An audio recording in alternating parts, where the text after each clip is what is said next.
You're listening to Dr. Ron's Words of Wisdom, words on leadership, goal setting, productivity, and a whole lot more. I trust that today you will consider this as your vitamin and supplement for your heart and mind. And however you download podcasts and wherever you listen to them, would you please subscribe to Dr. Ron's Words of Wisdom and leave a rating and a brief review, because it will be very helpful enabling others to find this podcast. Today I want to talk about decision making, the power of making a decision.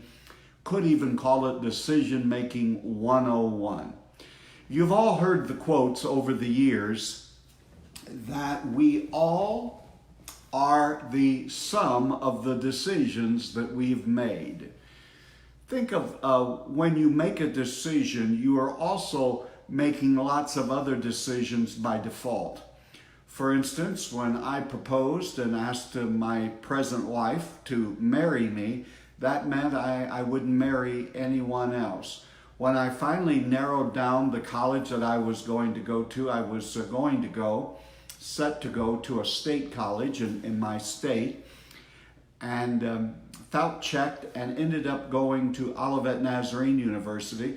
By making that decision, it limited all the other decisions because I couldn't go to the few thousand other colleges and universities. And it was there that I met my wife and received my call to ministry. It was there that I met friends for a lifetime. So there is power in making decisions. Now, whether you buy wheat bread or white bread is not necessarily, unless you're talking health-wise, a life-altering decision. But many people get stumped, you get paralyzed, you become overwhelmed, you become nervous when forced to make a decision, forced into a situation where you have to make a decision. You're continually looking for data and information, and it's frightening.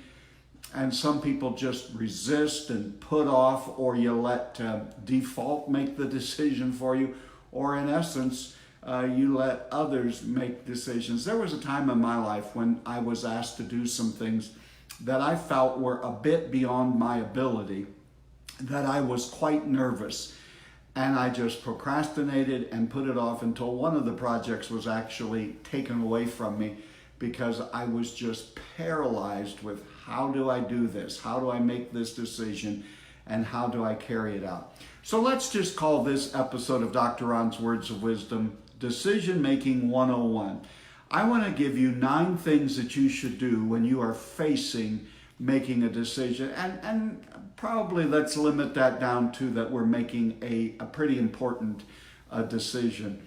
One of the pieces of advice that I received some time ago that I found exceedingly helpful is to kind of get myself outside of myself where I can look at it rationally and maybe without all of the emotions that are involved in some of the decisions that I have to make. And here's the first step. Act like you're advising a friend. If your friend was facing the same situation that you're facing, how would you advise them to make a decision? Just that slight turn will really kind of help you a little bit to see the forest for the trees and to get through it and to actually see what the decision is. And that is, if your friend was facing, your best friend, let's say, was facing the same circumstance that you're facing and needed to make an important decision, what would you advise them? What would you tell them to do? Looking out for their best interest. Sometimes that has helped me immensely of getting out of the emotional impact that comes with making many of the decisions of life and beginning to pretend like I am advising a friend facing the same situation. That's a good first step in making a decision. Take it away, take the personality, take the emotion out of it, and pretend like you're advising a friend. The second thing that I would advise you to remember and to think about when you are in the process of making a decision is remember your goals. Don't forget what it is you have declared makes you who you are. What are the things that you want to do personally, spiritually, financially, professionally, relationally, on and on it goes. Educationally, I mean, we could just go on. Is this decision going to hinder me reaching some of my goals? Or in other words, is it contrary? Is it opposite of what I say I value and where I believe I'm heading? So the first step is, how would I advise a friend facing the same circumstance? The second is, in the midst of making the decision, don't just do that which is expedient. Don't just make a decision and be done with it. But ask yourself, does this compromise me in the area of my goals and what I'm trying to achieve in life? The third one, I don't know that many people think about this, but don't be forced to do something because someone says you have to. Some of the poorest decisions I have ever made are those decisions where I felt that I was almost forced to do so. I had to do something. And I may have even felt like the one or two choices weren't all that good. Now you're going to hear me say something in a moment that may sound opposite, but it's not. Don't be put into a box of because this is what you've always done or these are decisions you have made in the past. Don't let that happen. Don't be forced to do something because someone wants you to. Oftentimes, I have agreed to commitments that I knew in my heart I shouldn't do, that I really had to shoehorn it into my schedule. I really didn't have the adequate time to give to it. But because someone had an expectation that this was something I needed to do, I allowed those expectations and relationships or whatever else to force me to do something that I really didn't have the disposition, the time, and it really didn't fit with where I was and what I was doing. So you control your own life. I mean, I'm not talking if the boss asks you to do a report, but don't feel forced into making a decision because there are expectations. Number 4 is the one that I do for nearly every semi-major to major decision in my life. And I will either on my computer or in my journal, I'll divide the piece of paper down, whether it's an electronic paper or whether it's a real paper and a real pen. And on one side of the list, I don't even measure it anymore. I just make a big slash sign with my pen from top to bottom of the page. And on the left-hand side, I write pros. And on the right-hand side of the page, I write cons. And then I list all of the positive benefits that I can foresee from my vantage point of this moment. If I make this decision this way, here are the positive results that I believe will happen. Now, before you then say, oh man, I have 6, 7, 8, 9 things here that are really positive. This must be the thing to do. Don't forget to write out honestly and candidly the other side of the sheet of paper. What are the negatives? What are the cons? What is the downside if I go this direction and make this decision? And then just take some time. That's the one thing. Make sure you take adequate time to really think about it, meditate, pray about it, look it over. Here is what I believe are the benefits that would come from this decision. Here are some not so good consequences. Knowing that, sitting there with a sheet of paper before you've made the decision, you'll never be able to come up with all the pros nor all of the negative, but it gets you to thinking about the problem and the decision and trying to adequately juggle all of what could happen so that you make the best informed decision that you can make. The 5th one I think is also counterintuitive, but nearly every one of you listening today has experienced this. You need to kind of come to a determination in your own heart of when you have received enough information.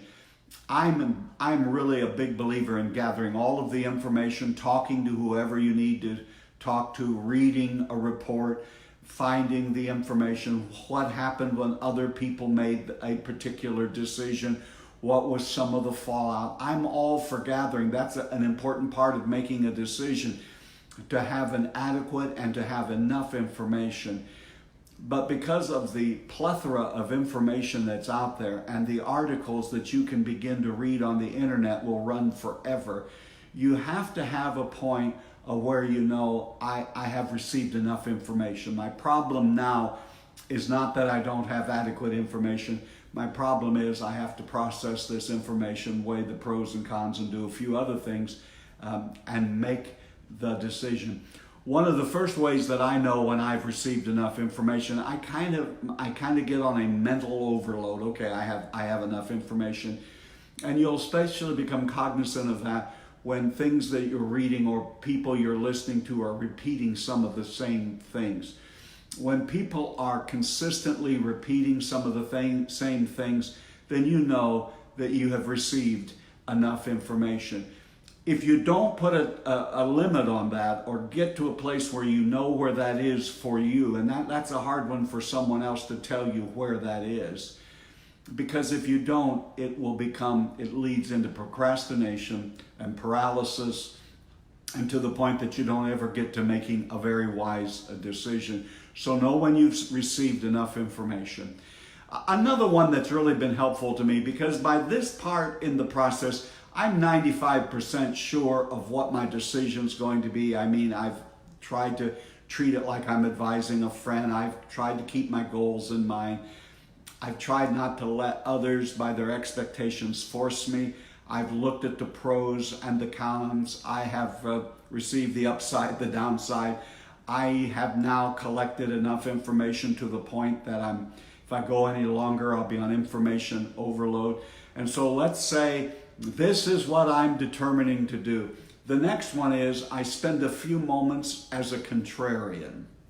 By that I mean, I begin to try to talk myself out of that decision and say, rather than making that decision, you ought to go that way. Now, maybe it's just my personality. It's not very often that I talk myself out of making whatever the decision is that I have pretty well decided by that time. But once again, it allows me to think about what is the downside? What are the obstacles? Is there another way of looking at this? Is there a better decision? Once again, before I finally make the decision, I play this little exercise. Well, why don't you do the opposite? Why don't you go this direction? And it gives me one more process to think through why I am doing what I'm doing.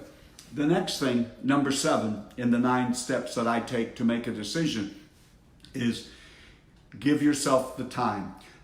This goes along with one of the earlier. Don't feel like you're forced now into making a decision right now. But the other side is, don't take too long.